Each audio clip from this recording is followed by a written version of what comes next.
Good morning. I just wanted to share a little bit of my past. I got saved when I was very, very young. The big white tent revival. It was like most, you put your hand up and you go up and you ask him into your heart. I was so young. I meant those words though. And then you go through your teenage years, you know that. And you do many silly things.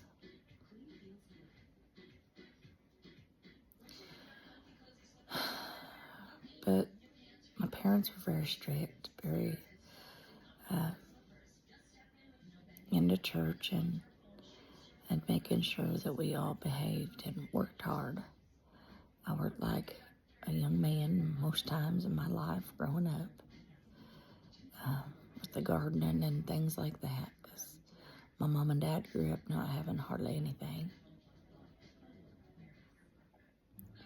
So I grew up that way. We had to work hard for everything we had. But I remember I didn't have the nicest of school clothes and whatnot. And I had to work and get my first car, and I got a job, and I was a cashier. And at first, my mom and dad had to take me back and forth, and then I worked, to get my car. After I got my car and had my license, and on weekends when I'd work, everybody'd hang out in town, and we lived about a half hour from the little town my school was in, and so that's where I worked at. When I'd go to work and I'd get off work, I'd want to go and drive around and hang out with my friends and just talk to them. I wasn't doing anything bad. I was wasting gas, which was probably irresponsible, but I had to pay for it anyway. It was my job. And that I got it so that I could buy my own school clothes if I wanted nicer things. And it was nice to have a little bit of freedom to have a job and to go into town and, at that time feel important.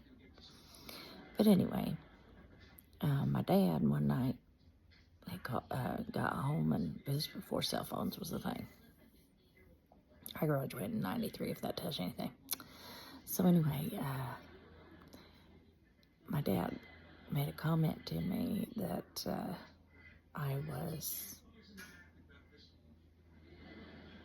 he didn't want me out riding around like that because I was pretty much whoring around.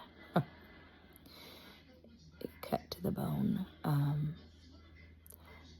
was still innocent then, and it really hurt. So when I was able to, sorry, I had to get something, able to get out on my own and move out of my mom and dad's house,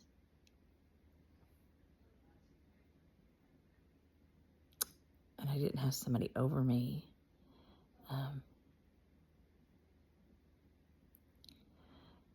but I'll have to say, like a couple of years after that, actually by about a year, I wasn't so innocent. Well, at that job, I met this man who'd come in every day that I worked, and I found him attractive, and he was a lot older than me, and I didn't see it coming. And anyway, I no longer was innocent. I began lying to my parents to sneak out. I basically became what my dad said I was before I even had the notion of that. Then I moved out, and I was free. I felt like I was my own person, And boy, did I run wild. I was doing drugs, running around with, girls and doing what they do.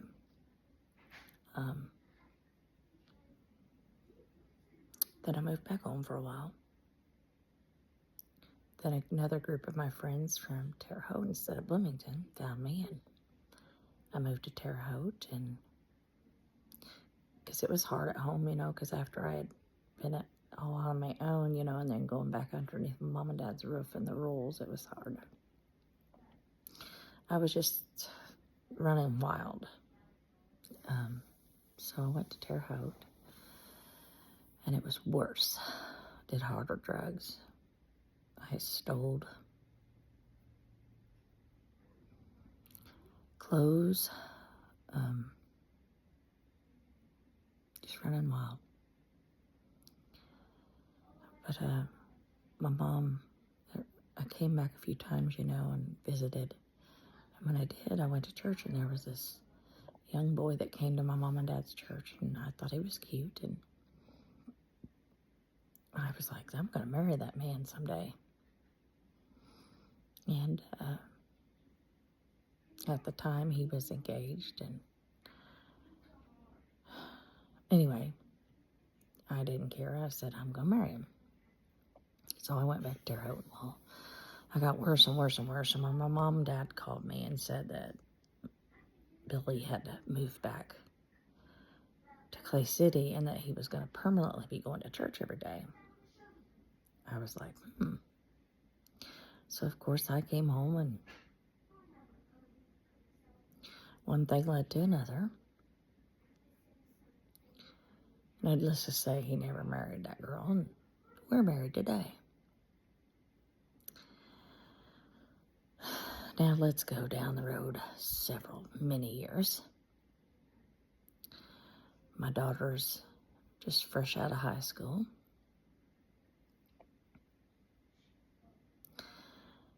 And she had one bad relationship. And then right into another. Let's just say, as for a mom, when you get one of those really bad relationships that breaks you, when your kids are hurting and you can't do anything about it, it's all I'm going to say about it. I'm not going to go into detail because it's not my life, but it involved me. It's deep into my testimony. It got bad to a situation where it was a really bad situation and I couldn't do anything to fix it. I couldn't help her. And I dropped to my knees and I prayed.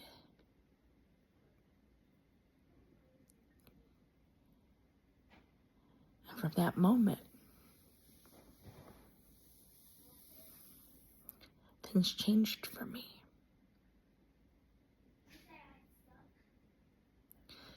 Now, at that time, obviously, I had quit all the drugs.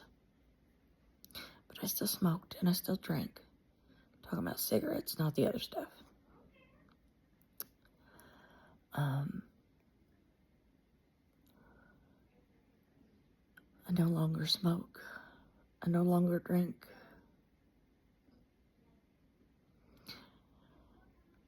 I try my best not to cuss.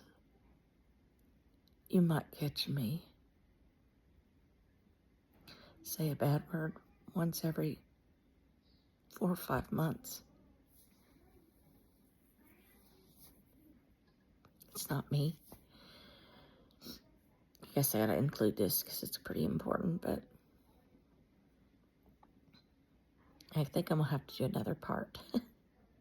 So, part 1. Okay? Part 1. I'll be back.